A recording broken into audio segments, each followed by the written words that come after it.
A very good morning and welcome to RANsquawk's e-morning briefing for Friday the 25th of June. Just come out to 10 o'clock now here in London, so quick check around the markets where we did initially open higher for the European equity markets.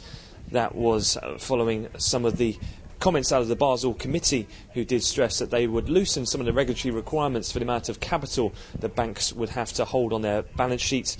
Banks were trading pretty decent at the open. However, we have seen quite a turn in risk appetite. That seems to be led by the shares of BP, which have traded down their lowest levels now since August of 1996. On the session low, they're down 7%. Seems to be a latest research note out of Nomura, the Japanese firm that's getting some attention, where they have called into question some of the fundamental credit facilities and their ability to access the finance markets, given the near-term expenses the company will have to deal with the ongoing Gulf of Mexico spill.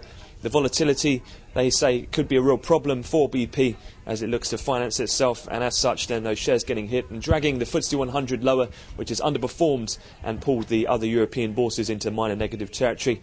That's also helped lift Bund futures, with also the peripheral spreads in Europe all trading marginally wider. Some comments of note came from the French Finance Minister Lagarde, who did also say that the AAA rating of France was not in question. However, the fact that France being mentioned this morning has seen a bit of outperformance, with it being around 4.5 basis points wider in that French Bund 10-year bond yield spread.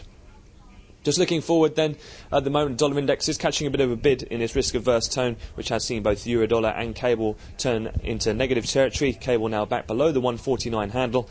And looking ahead towards the rest of the US session, the highlights are going to be the US GDP report, and we'll have the June final Michigan sentiment survey. So we'll have another update for you listeners at the close of European cash equity trade. But I wish you all a fantastic trading day and a great weekend.